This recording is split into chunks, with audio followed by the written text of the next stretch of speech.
I love talking about structure in music. It's fun to analyze, and when you discover some underlying logic to a piece of music that you didn't hear on first listen, you feel like you've cracked a code or finally beaten one of those goddamn slider puzzle things. But as important as structure is in music, as much as we need structure to be able to understand a piece of music, too much rigidity can make a piece sound lifeless. A great piece of music will balance perfectly between a logical sequence of musical ideas and a chaotic outburst of creativity in a way that makes the music feel completely organic. I think it's kind of like this. Every compelling speaker organizes their thoughts and words with a strict grammatical structure, and if they didn't, you wouldn't be able to understand what they mean. However, if you're noticing or thinking about the grammatical structure of their phrases as they're saying them, you probably aren't very engaged in what they have to say. One piece of music that's a perfect example of striking this balance is the Auldnoir Theme from Gravity Rush. It was composed by Kohei Tanaka, who's most famous for his work writing music for the One Piece anime and video games, and his high level of craftsmanship and creativity are on full display in this piece. Join me, if you will, in breaking down this underrated piece from an underrated game. One key way to structure music is to establish a main motif and then weave that motif throughout the piece in different ways. This gives a sense of progression as the initial figure develops, as well as gives the listener a frame of reference through which to understand what's happening as new ideas are introduced into the music. This original motif is like the DNA of the piece, informing all of the compositional decisions that come after it. And in the Auldnoir theme, we have a DNA motif established at the very beginning of the melody. It's a 1-bar long melodic figure made up of 2 distinct halves, a 16th note run up 5 notes of a scale, followed by a gentle walk back down in a bouncy dotted 8th note to 16th note rhythm. If you're going to build a whole piece of music around one simple idea like this, it helps for that idea to be super strong, and this idea is super strong. For motifs like this, oftentimes, the simpler it is, the better, and you can't get much simpler than running up and down a scale. Yet, the rhythm gives the figure a natural ebb and flow. Even with just 1 bar, the 2 halves of the figure establish a satisfying call and response type of structure. The way it quickly flies up and then slowly drifts back down evokes imagery of something being shot into the sky and then gently floating back down to Earth. Extremely appropriate considering the gravity-defying mechanics that Gravity Rush is based around. So, keeping this figure in mind, let's break down this piece from the top.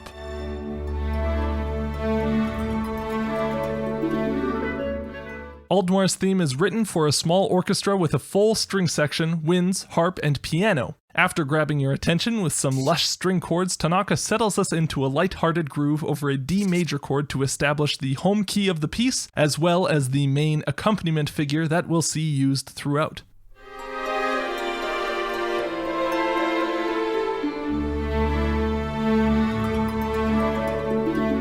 The start of the melody introduces us to the DNA figure played by a clarinet, starting on the 3rd of the underlying D chord and running up the scale to outline the colorful major 7th, 6th, and 5th of the chord on the way back down. We immediately hear the recorder echo this figure, starting this time on the root of our tonic D chord. This walk down to the 3rd of our D chord is harmonized with a quick passing G minor over D in the strings to foreshadow future harmonic events.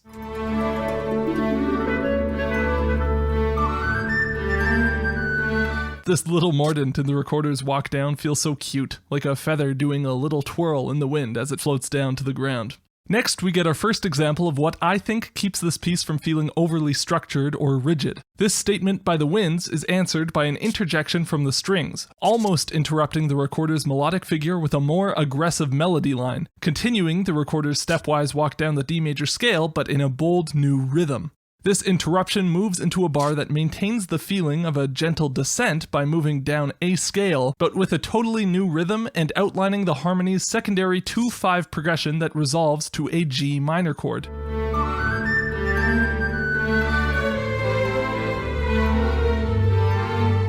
There's a lot of new ideas introduced in this melodic phrase, a new rhythmic concept, a new tonality, a new orchestration, and putting this right beside a repetition of our initial musical idea immediately sets up in the mind of the listener 2 distinct musical sides. It creates a sense of conversation between these different parts of the orchestra. The winds give a statement climbing upwards in pitch, and the strings answer with a steady move downward. The following section of melody repeats this conversational structure but develops it toward a satisfying conclusion. The clarinet and recorder echo the initial DNA motif again, only this time we're starting off in the key of G minor that the last phrase brought us into. The clarinet gives us its initial figure bumped up a half step to outline the E-flat major 7 chord underneath. Then the recorder gives a figure with a slight variation. The floaty downward half of our DNA motif changes from a walk back down the scale to a step down followed by a sudden drop down of a fourth.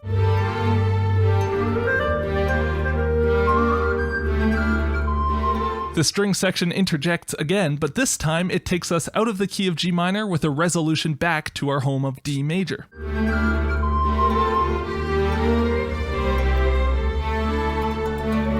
This is such good writing. It continues the conversation between the winds and the strings in a way where each phrase is reacting to the phrase before it, taking something from the previous phrase and also establishing a new musical idea. The first wind phrase establishes the main motif of the piece, repeating it so you'll definitely remember it.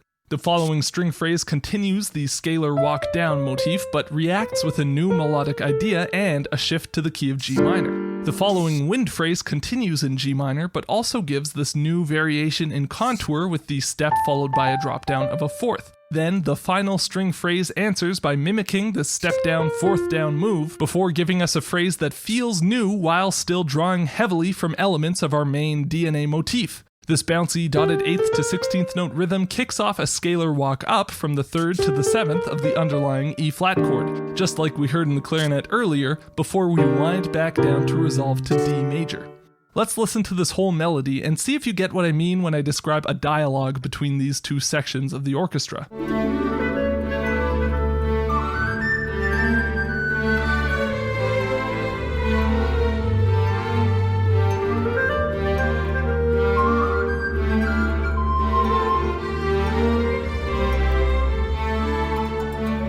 Even though we hear two distinct voices in dialogue with one another in both instrumentation and melodic approach, they're talking about or developing the same musical ideas. Not to mention, moving from D to G minor and back gives us a full move away from home to a new distant world and then return back to home. Everything about this is so cohesive and musically satisfying.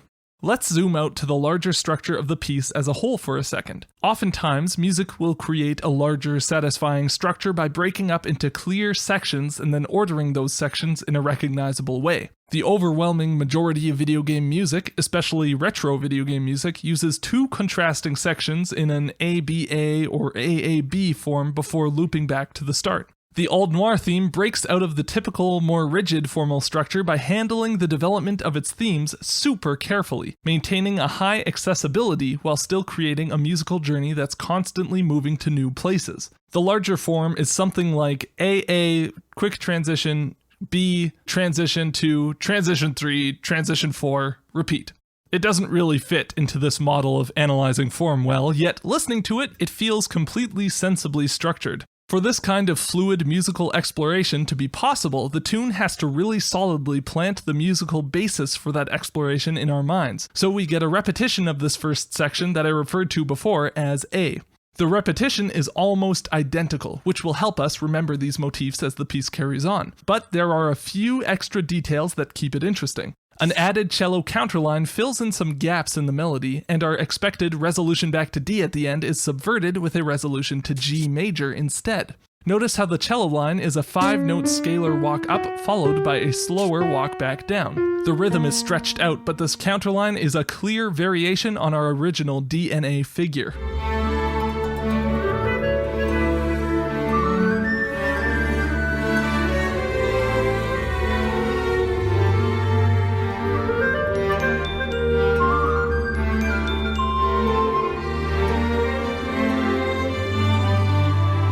This final resolution to G major comes as a surprise and feels like a very bright shift coming off of 4 bars in G minor. This tonal confusion makes the melody's resolution to our tonic D feel less final, prepping us for some brand new musical material to follow. Next is a short transition played by solo piano, one that stays grounded in the established material but develops it in a meaningful way.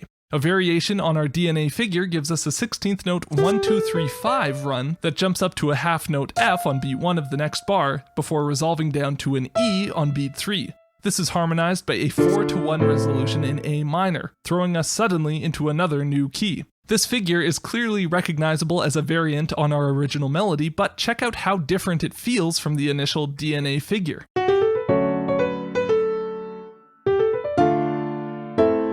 We've lost that floaty, airborne imagery and taken a much more dramatic sounding turn, but the rhythm and contour are unmistakably familiar.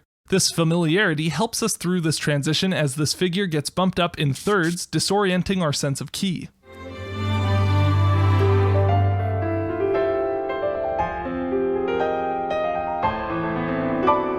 The A minor to B minor that closes out this transition sets up a climactic move to E major as we enter the section I earlier labeled as B.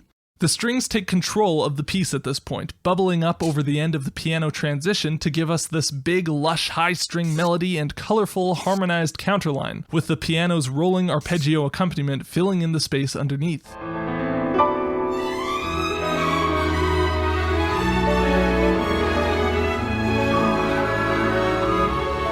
Again, there's an obviously audible connection to the original melody, but functionally this melody works very differently from the original. Instead of the conversational approach that took 2-bar phrases and traded them between the strings and the winds, this time the strings develop the original DNA figure into 2 new 4-bar phrases that showcase 2 separate ways to resolve to a colorful A major 7 sharp 11 chord, rather than our previous journey from D to G minor and back.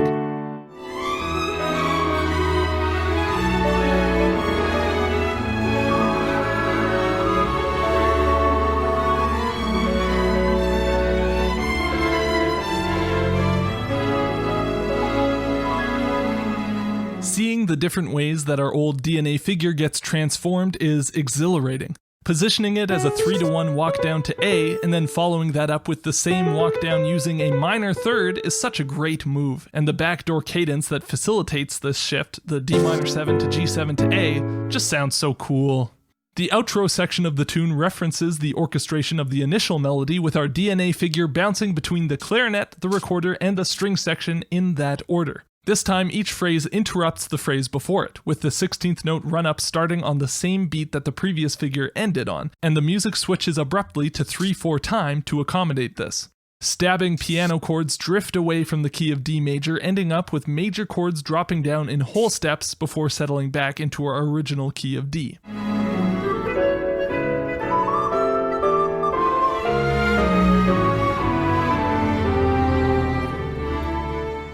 There's a lot going on really quickly in this transition, and the sudden change in time signature and erratic orchestration could potentially be overwhelming to a listener. Basing the transition off of the DNA figure that we've gotten so familiar with up to this point in the piece ensures that everybody's on board for this whole transition. And so we all arrive unscathed to the tune's final flourish. A French horn comes in kind of out of nowhere and gives us this big epic line over crescendoing tremolo strings, ending off with a huge climactic G minor 7, C7 to D cadence referencing, first of all, the interplay between the keys of D and G minor heard throughout the main melody of the tune, and the backdoor cadence used to resolve the kind of B section earlier. This final D chord then settles back into the original accompaniment figure to set up a return to the top of the form as the piece loops.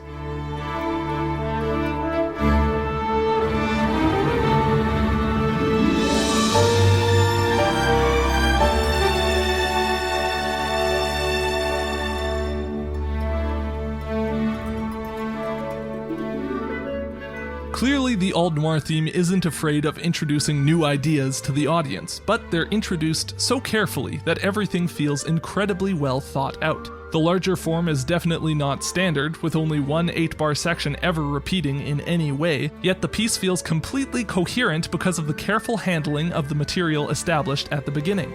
Kohei Tanaka seems like he has a perfect grasp of how the audience is going to perceive his music as they hear it, which is an incredible skill to have.